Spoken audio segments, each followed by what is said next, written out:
Had a taxiway Bravo right before November Bravo. You got a hat on November Bravo, you said? That's affirmative. Yeah. Okay. A hat. Any prototype vehicle on frequency? Ground, you got 9-4. 9-4, there's a hat on taxiway Bravo and November Bravo, if you could go take a look. Hey guys, Rob Miller here from FlightSimToday.com, and today I'm reviewing JustFlights 800XP BizJet. As you'll see on the screen, their promo video running away.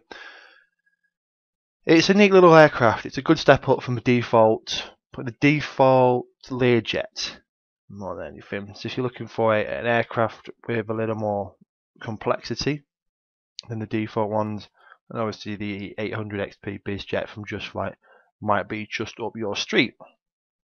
I'm going to read off the right hand side here. So the fast and luxurious 800XP BizJet, developed by Aeroplane Heaven, comes in 7 paint schemes with a fully functional virtual cockpit featuring a combination of glass cockpit and analog instrumentation. Functional annunciators. Okay, that right. 4 major engine and flight systems and custom FMC. One thing I will say about the FMC, as you've just seen on the video that you can see here, it's a JustFlight FMC. If you've flown JustFlight aircraft before, you understand where I'm coming from. It's not my cup of tea, in that it's too basic. But this is where JustFlight are going with. If you're more of a hardcore simmer, this may not be for you. If you're more of a go-between you just get into complex aircraft from default, this is for you. So the FMC is a go-between. You will take the flight plan from FSX and use that. It has a lot more functions that you can basically do with the aircraft through the FMC. So this is the aircraft we're reviewing now. Let's first go into what you would get within the package in a sense of the manual, and then we'll go into the aircraft itself within FSX with a video which has been pre-made. We can see the good points and the bad points.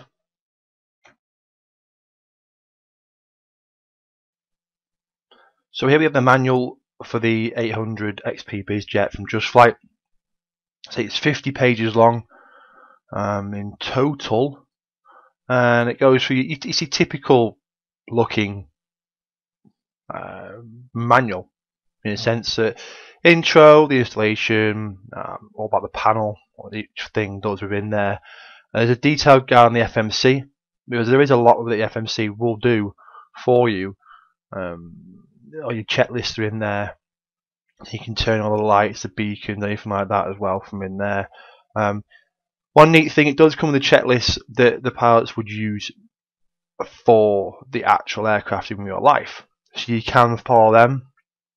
So you know, if you want to go for that complex route and follow it as you would as a real life pilot would do, the checklists are there for you to do that.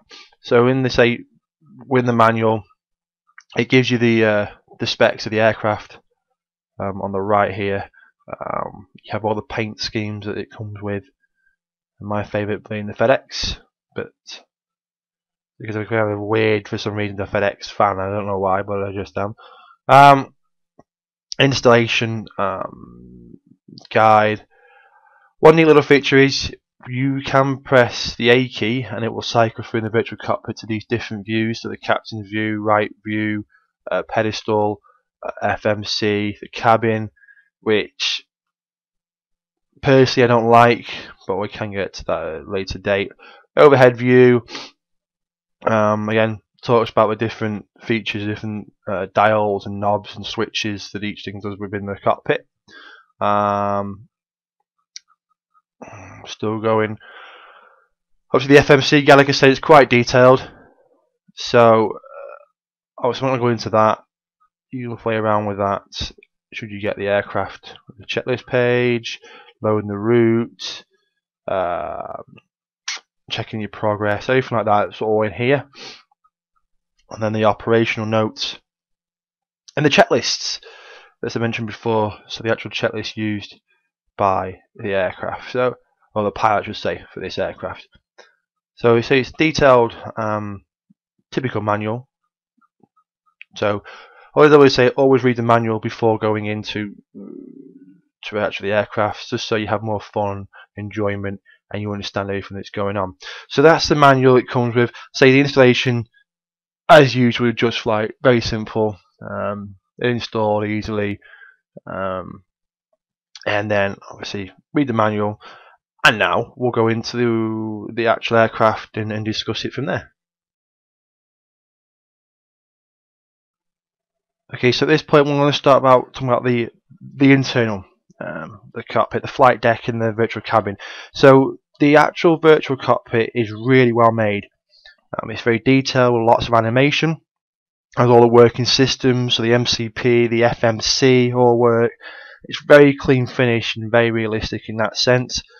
The GoFlight MCP actually works for it as well for the basic functions. So if you have the VR Insight one as well, that will work the same. It's very fair on frames. The only thing I do not like about the virtual cockpit is the windows. It has a bluey tinge, like a shadow. It's really poor visuals to see out, which you'll see in the video later on. I wish they'd give the option in the FMC to turn it off, because that would be so much easier. I'd rather have a clear window than this bluey tinge window. But the virtual cockpit is really well made. It serves its functions as it should do. So what we'll do now is we're going to go into the virtual cabin, as we'll start spinning around in a second towards the virtual cabin. It's alright. I like virtual cabins because they're great for videos. You can make videos within it, but this just looks cheap. This virtual cabin looks so cheap, rushed, poor quality. You may as well have left it out. JustFlight, leave it out of there, because it could have a negative effect on frames as well.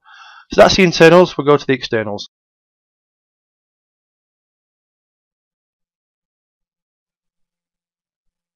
Okay, so let's talk about the external modelling now of the Hawker. It is true to the real Hawker in the visuals and the looks of it, and it does produce lots of detail. So you got the winglets and the tail and various animations with this. So you see the wheels rolling, the gear up and down, the flaps, things like that. All the animations are on there, which do look pretty neat in that respect. It also has great light effects, as you see from the shots. It looks clear, crisp, clean, with a nice bright shine off the sun. It looks really good, the actual external things.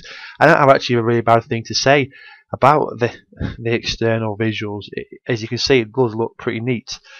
In terms of the flight dynamics, it is easy to fly. It's very steady on the runway and also throughout the approach. And the flight characteristics are pretty real. They're realistic, but I can't confirm they're realistic to the Hawker, but they're pretty realistic in the feel of it to a real aircraft. The bad thing about it, though, on the flight dynamic side of things, are the stall speeds. If you have a config 1 being the gear up and flaps up, and then config 2 with gear down and full flaps, the aircraft stalls at the same speed for both, which shouldn't happen when you think about it. One, you've got a lot of drag on.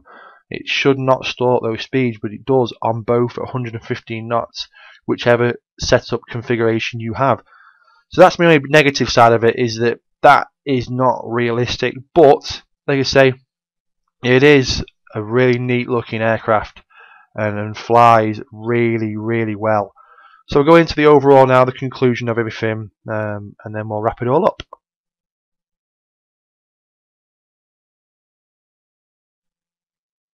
Okay, so in conclusion to this review of the JustFlights Hawker 800XP BizJet, overall it's a nice aircraft for both everyday and beginner simmers.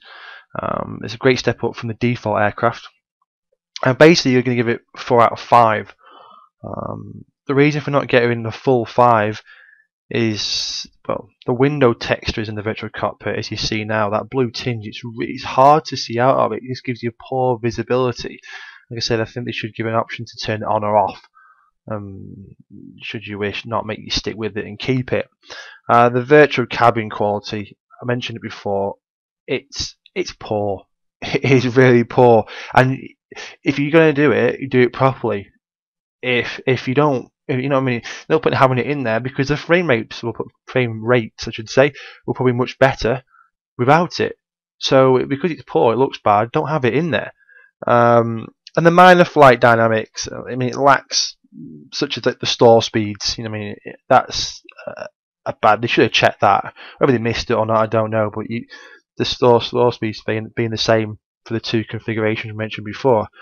So overall, I mean, the aircraft's great. If you're going to do an update, JustFlight, either update the cabin or remove it completely, because it degrades what is a fantastic aircraft overall. So 4 out of 5. I hope you enjoyed the review. My name's Rob Miller from JustFlight from FlightSimToday.com. One last thing I want to say, thanks to Ray of Ray's Aviation for the fantastic visual effects here. So Rob Miller, FlightSimToday.com, signing off. Thanks. Bye bye.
baby,